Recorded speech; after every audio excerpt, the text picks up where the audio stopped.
Hey WhatsApp guys, this is me Lovejeet Arora. स्वागत है आप सभी बच्चों का आज की इस क्लास के अंदर। तो चलिए स्टार्ट करते हैं आज की क्लास। और आज की क्लास है जी डायमंड क्वेश्चन 6। ओके, तो यस, कैसी लग रही है आपको ये सारी की सारी क्लासेस? नीचे कमेंट सेक्शन में बताएंगे एंड दोस्तों के साथ शेयर भी कर दो यार। हाँ, चलिए तो फिर स्टार्ट करते हैं। इसके तड़का के साथ में चीज़ों को शुरू करते हैं। तो ये क्वेश्चंस मैंने आपको क्लास नंबर 5 में दिए थे एज ए होमवर्क। तो चलिए फिर इसको करते हैं और आप चेक करिएगा कि यस आपने सारे सारे क्वेश्चन सही किए हैं कि नहीं। अब देखिए, पहला क्वेश्चन आपके पास में आता है, कहते हैं कि display item code and item name. Okay, दो चीजें आपको डिस्प्ले करानी है। यहाँ पर पता है सबसे ज्यादा गलती क्या होती है? बच्चा जल्दबाजी में इतना होता है कि स्टार लगा देता है।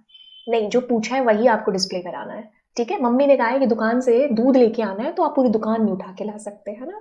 तो बिल्कुल जो मम्मी ने बोला स्पेसिफिक वही चीज लेकर के आनी है। तो स्पेसिफिक मतलब only item code and item name.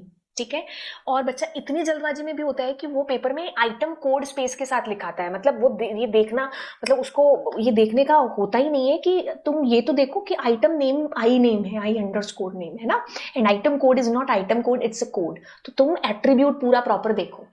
ठीक है, मैंने कहा स्टूडेंट नेम तो हो सकता है student name attribute as name लिखा हो। ठीक है, तो you need to check the proper attribute name. तो ओनली टू थिंग्स मेरे को डिस्प्ले कराना है। तो डिस्प्ले मतलब बोले तो सेलेक्ट क्या है, item code which is code and item name which is I name. Superb. अब फ्रॉम टेबल का नाम विच इज आइटम। ठीक है, अब मैंने यहाँ पर क्या कहा है, वेयर लगा ही देती हूँ क्योंकि सब में लगा हुआ है। और पूछा क्या है, where price is more than 100।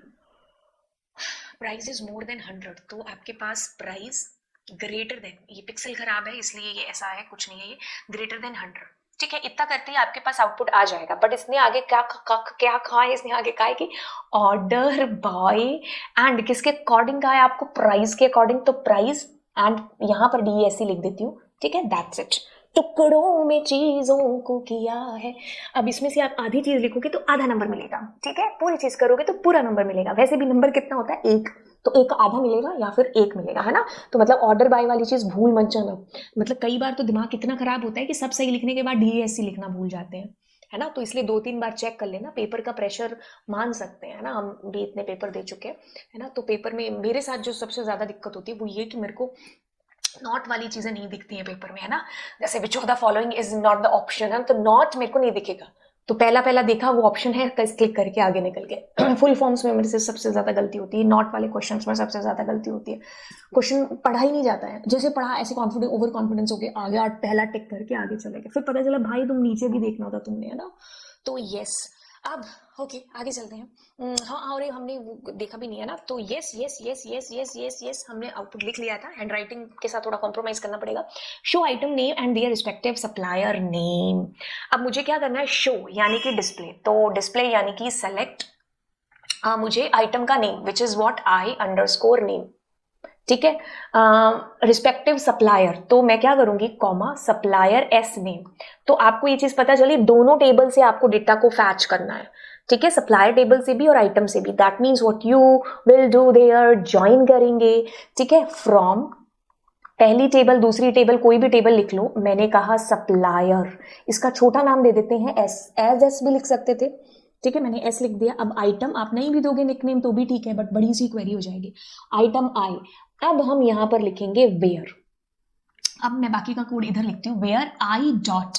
अब आपको देखना है इधर कॉमन जो नाम के एट्रीब्यूट्स होंगे उनका डेटा। ठीक है, एक प्राइमरी की होगा और एक फॉरेन की होगा। तो मैंने कहा I dot S number is equals to S dot what is S dot S, ये पिक्सल खराब है, एस नंबर। ठीक है, ओके। अब कहता है बस इतनी सी चीज जो आपको डिस्प्ले करानी थी रिस्पेक्टिव सप्लायर नेम के साथ में, मैं यहीं लिख देती हूँ, I dot S number is equals to S dot S number. ठीक है, so that's it for now. क्या करना है, शो आइटम नेम। ठीक है, एस नेम, फ्रॉम टेबल का नाम, पहली टेबल दूसरी टेबल। आप निक नेम नहीं भी देना चाहेंगे तो भी ठीक है। और ये इक्वी ज्वाइन हुआ है, इक्वल्स टू की कंडीशन लगी है। ठीक है, तो आपके पास में यस एंड फ्रॉम ये गलत है। ठीक है, मैं रेड कलर ले लेती हूँ। ठीक है, ये गलत है।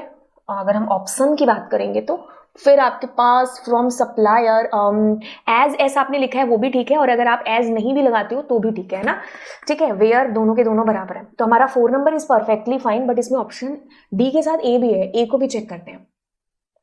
नहीं, it is wrong. The reason is S number और ये लिखा हुआ है, अगर आप इसको सही करना चाहते तो आप यहाँ एस और यहाँ आई लिखते जो हमने क्वेरी लिखी है, तो हम डी को ऑप्शन सही मानते हुए चलते हैं। यहाँ पर कहता है कि display supplier number, supplier name who have supplied items which item code is B2। तो मुझे क्या क्या डिस्प्ले कराना है, लेट मी राइट इट। मुझे कराना है डिस्प्ले सप्लायर का नंबर, ओके। तो हम करेंगे सेलेक्ट, सप्लायर का नंबर इज एस नंबर, ठीक है, एंड सप्लायर का name is S name, okay. From table का name which is what, Python is ये sorry SQL is not a case sensitive, तो छोटी बड़ी एबीसीडी हो सकती है, बट मैं आपको प्रेफर करूंगी कि आप बड़ी एबीसीडी में अपनी एसक्यूएल की क्वेरीज को लिख करके आना, ठीक है। और उससे भी पहले मैं ये भी चीज कहूंगी कि जिसमें आपको हैबिट है, क्योंकि कई बार हमारी लिखने की हैबिट नहीं होती कैपिटल्स के अंदर, हम लिखते हैं तो गलतियां होती हैं तो मतलब कटिंग होती है, तो इससे ये पता चलता है कि अरे आपको आती नहीं है क्वेरी, तो नहीं, आपकी जिसमें हैबिट हो आप उसमें करना, बट नीट एंड क्लीन करना क्वेरी, ठीक है। Okay, so who have supplied item which item code is B2, okay. आधा डेटा आपका इधर पड़ा हुआ है, ठीक है। फ्रॉम टेबल का नाम मैंने लिख दिया यहाँ एस, और आइटम का लिख दिया आई, तो मैं लिखूंगी where S dot S number is equals to I dot I number, and साथ में कौन सी कंडीशन करेक्ट हो, आइटम कोड शुड बी, है ना, code is equals to B2, बस इतनी सी चीज हमने लिखनी। एज आपकी मर्जी, अगर आप नहीं भी लिखोगे तो भी चलेगा, राइट। तो हमने क्या लिखा, हो सकता है जो मैंने अभी क्वेरी बनाई हो और जो मैंने ऑप्शन के टाइम पर बनाई हो, दोनों में डिफरेंस हो सकता है ना, बट ये हमारी बिल्कुल सही है। अब हम इसमें से देख लेते हैं नंबर, ओके, सप्लायर एज आपने लिख दिया, ठीक है ठीक है, ओके। और नहीं आएगा, हम एंड देंगे, क्यों, क्योंकि हम चाहते हैं कि ये कंडीशन और ये कंडीशन दोनों मस्ट बी करेक्ट, मतलब फुलफिल होने चाहिए, so that's why we will not put or, we will put there and, ठीक है, क्योंकि मैंने कहा राम और राम एंड श्याम, मुझे दोनों के साथ चलना है, ना कि राम और श्याम के साथ, है ना, ओके। तो मैंने कहा इस number supplier S and is B2। By the way दोनों में क्या डिफरेंस है, यहाँ हैविंग लगा हुआ है, इसलिए मैं इसको नहीं, मैं डी को आंसर यहाँ पर करके आना चाहूंगी। एज नहीं भी लिखा तो भी कोई दिक्कत नहीं है। एस नंबर मेरे शायद पीछे ये दिखाई नहीं दे रहा होगा, बट ये हमारा आंसर जो मैंने ऊपर लिखा था एज इट इज है, बस इसने एज और लगा दिया। अब ये कहते हैं कि आइटम लिस्ट आइटम नेम, ठीक है, तो आपको क्या डिस्प्ले कराना है, सेलेक्ट लिस्ट आइटम नेम, यानी कि I_name, ठीक है, प्राइस, प्राइस का नाम प्राइस ही है, and supplier name S name, ठीक है, फ्रॉम, और आपके पास सप्लायर, ठीक है, एस और कॉमा, फिर क्या है आपके पास में आइटम, इतना कर लिया, सुपर कूल है। अब कहता है कि of item which have been supplied by supplier of Jaipur, okay, so supplier of Jaipur, आधी क्वेरी इधर कर ले, पेन चेंज करके कर लेते हैं, ये इंपॉर्टेंट है। Where S dot S number is equals to I dot S number, and आएगा, बोला ना एंड आएगा, एंड आएगा, एंड आएगा, and city is equals to Jaipur, and semicolon. अब एक चीज बताऊं, जहां पर नाम सेम होते हैं ना, जहां पर नाम सेम होते हैं, जैसे ये सेम है, तो ऐसे केस में हम ये डिनोट करते हैं कि एस टेबल का SID और आई टेबल का एस नंबर, मतलब एस टेबल का एस नंबर और आई टेबल का एस नंबर, क्योंकि S belongs to supplier and I belongs to item, है ना, ओके। तो जहां नाम सेम है वहां पर, क्योंकि कैसे पता चलेगा कौन सी टेबल का एस नंबर आपको डिस्प्ले कराना है, that's why you need to give specifically कि इस टेबल का ये। अगर मान लो यहाँ पर भी कोई सिटी नाम का कॉलम होता ना, तो मैं उसमें भी लिखती कि एस डॉट मतलब सिटी, यानी कि सप्लायर टेबल का सिटी या आइटम्स टेबल का सिटी, तो उसके लिए आई डॉट सिटी। तो स्पेसिफिकली हम उस वक्त ये जरूर डिनोट करते हैं जब हम हमारी टेबल में दो एट्रीब्यूट्स के नाम सेम हो दोनों टेबल के अंदर, ठीक है। अलग अलग है तो आप लिखो चाहे ना लिखो, कोई फर्क पड़ता नहीं है, जैसे मैंने अब लिखा नहीं, अगर मैं यहाँ लिखना भी चाहूँ कि एस डॉट सिटी तो भी ठीक है, ठीक है। तो आपके पास item name, price, supplier, okay, where, S number और नहीं आता, हम एंड का यूज करते हैं, तो इस मुताबिक मेरा सी ऑप्शन बिल्कुल करेक्ट होना चाहिए, क्योंकि बाकियों में आपके पास एक में वेयर क्लॉज नहीं लगा, एक में हमने इक्वी जॉइन की कंडीशन नहीं लगाई है। Monika wants to see how many databases have already been developed in MySQL. आपने कोई कल परसों डेटाबेस बनाया और आप भूल गए, तो अब आप क्या इसे करोगे लिस्ट देखने के लिए? तो आप शो डेटाबेसेस इसको आप लिखते हो, जिससे आपको आपके पूरे डेटाबेसेस की लिस्ट डिस्प्ले हो जाती है। Dash is used to combine rows from 2 or more tables based on a related column between them. Combine from 2 or more table, जब हम 2 टेबल्स या 2 से ज्यादा टेबल्स की रोज को के डेटा को मर्ज करने की कोशिश करते हैं, यानी कि ज्वाइन करने की कोशिश करते हैं, तो इसको ज्वाइन ही बोला जाता है। ओके, सो मेरे पास में अलग अलग ऑप्शंस हैं। ओके, मेरे पास अलग अलग ऑप्शंस हैं। उस ऑप्शंस में कहा है कि टाइप्स ऑफ जॉइंस। देखिए, कार्टेशियन प्रोडक्ट ही क्रॉस जॉइन है, एक्वा जॉइन कुछ नहीं होता है ना। Cross join, Cartesian product, simple join कुछ नहीं होता है। नहीं नहीं नहीं, cross join, Cartesian product, equi join and natural join, right. Equi join equals to की से कंडीशन से आता है, और नेचुरल जॉइन में हम नेचुरल जॉइन बकायदा बीच में लिखते हैं। और जो क्रॉस जॉइन या कार्टेशियन प्रोडक्ट होता है उसमें रोज और रोज मल्टीप्लाई होती है, कॉलम्स और कॉलम्स आपस में जुड़ते हैं। What will be the primary key, degree and cardinality of item relation, also specify the reason and और में भी आपके पास क्वेश्चन है। पहले वाले क्वेश्चन की बात करते हैं। What will be the primary key, degree and cardinality of item relation. Item relation is this. Where is the primary key? Primary key is this item number. क्यों? क्योंकि प्राइस को कैसे बनाएंगे? प्राइस डुप्लीकेट हो सकता है, ये भी हो सकता है, आइटम का नाम भी डुप्लीकेट हो सकता है, तो आइटम नंबर नहीं हो सकता। तो हमारे पास आइटम नंबर कौन सी टेबल है by the way? Item table है ना, ठीक है।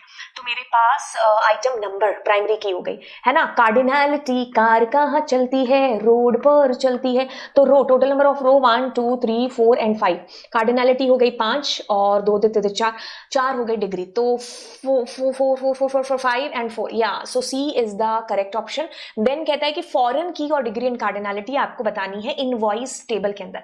सो यहाँ पर देखिए, item number is the foreign की, क्योंकि ये यहाँ पर भी है, तो ये यहाँ पर भी है, तो ये क्या हो गई आपकी फॉरेन की होगी। अगर इसमें कार्डिनलिटी की बात करें तो 1 2 3 4 5 कार्डिनलिटी है एंड 2 2 4 आपके पास क्या है? डिग्री है। तो जहां लिखा है वो आपका आंसर है। It is a keyword which is used to remove the duplicate records from a relation. जब आपको डुप्लीकेट रिकॉर्ड्स की रिमूव करनी है तो आप एक कीवर्ड यूज करते हो जिसका नाम है बकायदा डिस्टिंक्ट।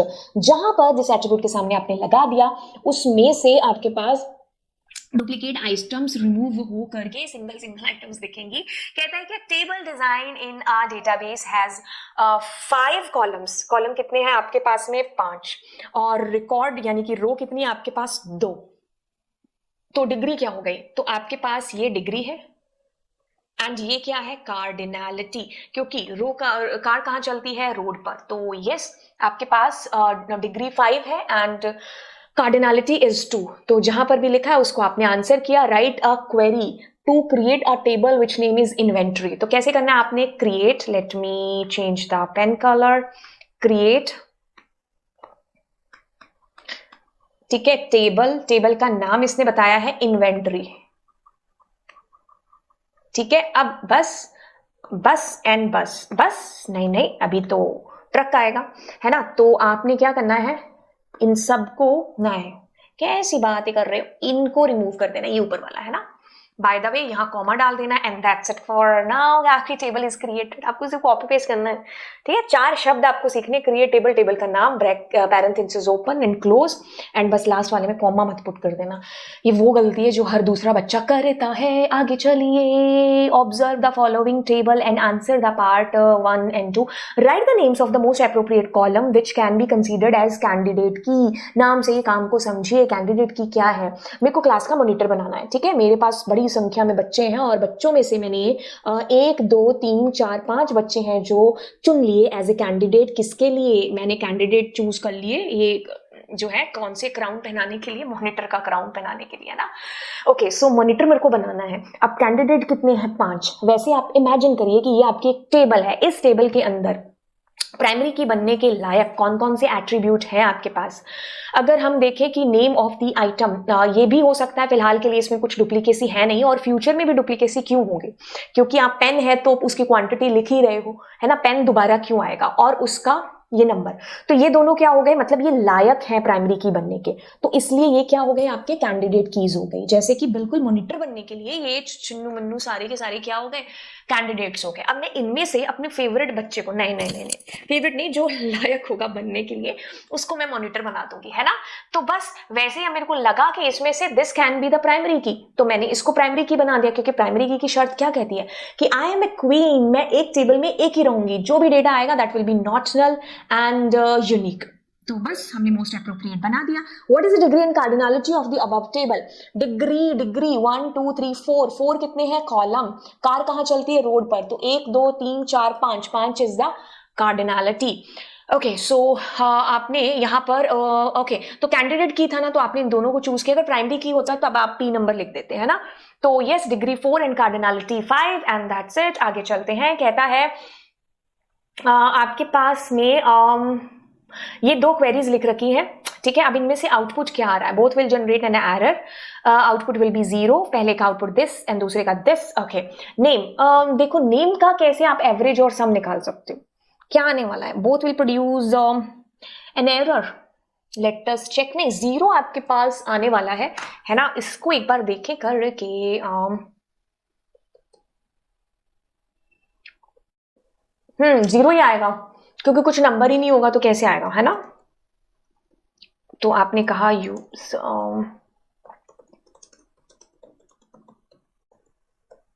देखते हैं ऐसी कोई टेबल है या नहीं, तो मैंने कहा select some,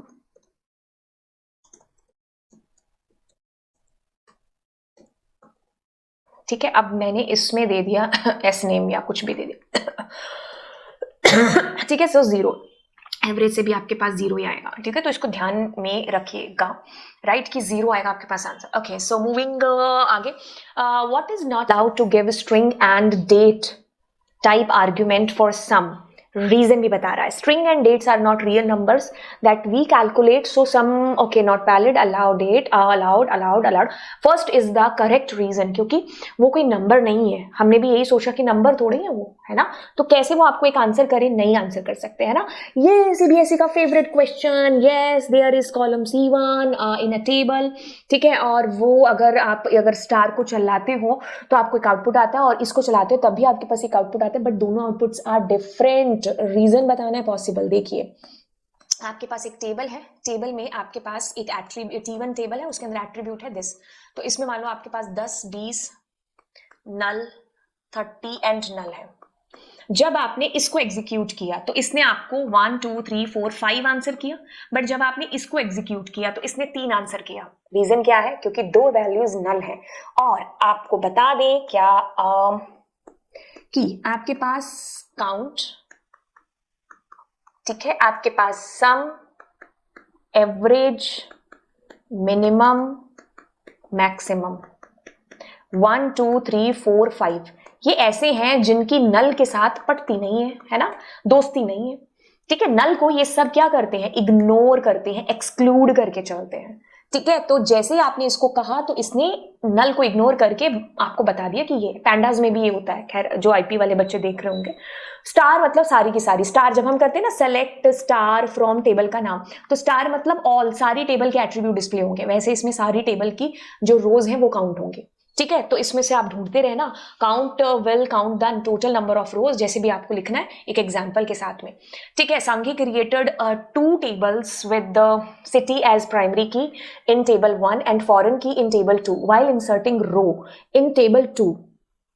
Sanghi is not able to enter values in column city.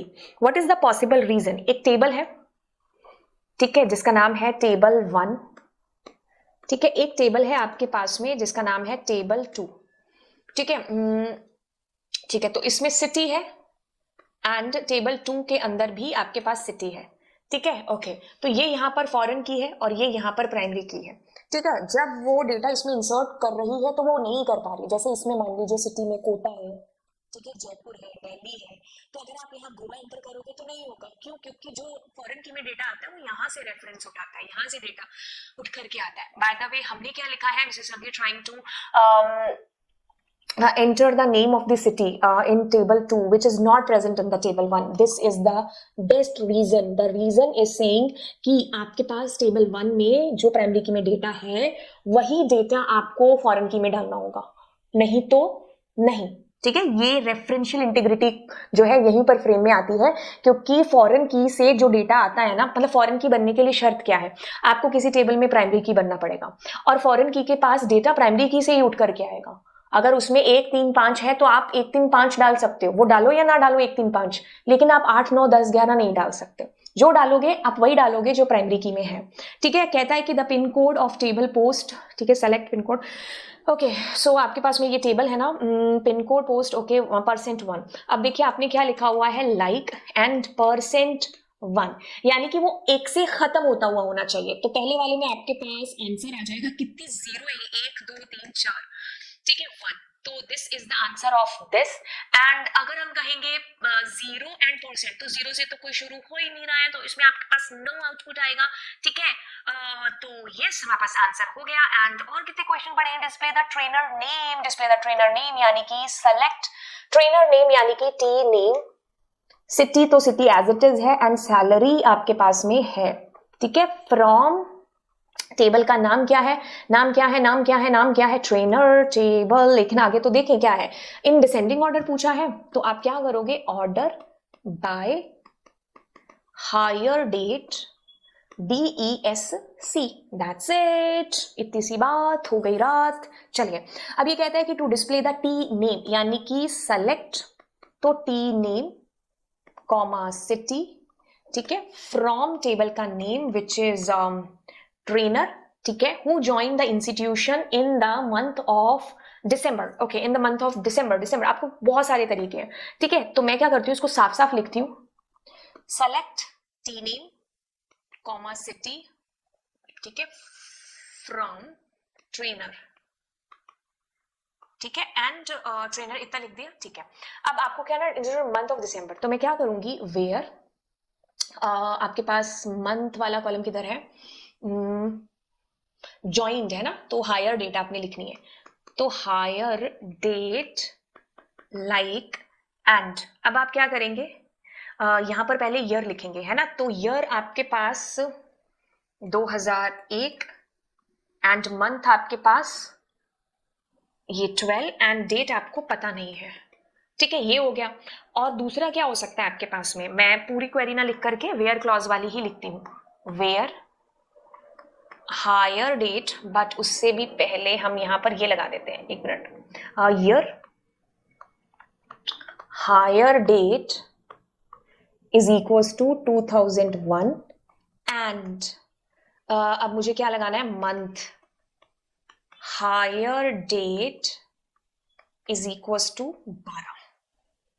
बस इतनी सी बात, हो गई रात। ठीक है, अब इसमें से देख लेते हैं आपके पास आंसर क्या हो सकता है। आपके पास city name trainer date between, ये भी ठीक है, ये भी मेरे दिमाग में नहीं आया कि आपने कहा डेट इससे और इसके बीच में होनी चाहिए। ठीक है, select the T name city from trainer where date, नहीं, ये नहीं होगा, क्योंकि इसमें तो सिर्फ ये 2 स्पेसिफाई करी है आपने। ओके, तो ये भी आपके पास में हो सकता है, क्यों, क्योंकि 2001 से लेकर के पूरा उसने 31 दिसंबर तक कर लिया, और नहीं लगा सकते। ठीक है, तो आपके पास ये वाला एंड ये वाला सही है, तो जो मैंने आपको बताया ये भी कूल है एंड ये भी आपका कूल है। ठीक है, to display number of trainers from each city, each यानी कि ग्रुप बाय, तो आप क्या करते हो, ग्रुप बाय, सिटी कॉलम है, यस, डुप्लीकेसी हो रही है, यस, तो अब आप सिटी को उठाओगे, आप क्या करोगे, सेलेक्ट सिटी। अब क्या पूछा है, डिस्प्ले द नंबर, तो यानी कि count star from trainer, that's it, इतनी सी बात। अब आप देख लेना कौन सा आंसर है, खत्म, 6 नंबर क्लास इज फिनिश। मुझे बताना 4 बजे सच में कौन है जो उठ करके पढ़ाई कर रहा है। तो चलिए फिर, bye bye and God bless you all. मिलते हैं आपको अगली क्लास के अंदर। दोस्तों के साथ में क्लास एंड चैनल जरूर है जो आप शेयर करिएगा, क्योंकि आपका एक शेयर करना ही इतनी हौसला अफजाई करता है कि यस, कहते हैं कि भैया आगे एकदम और अच्छे से क्वेश्चन इकट्ठा करो और वीडियोज लेकर के आओ। तो thank you so much, bye bye, God bless you, मिलते हैं कल।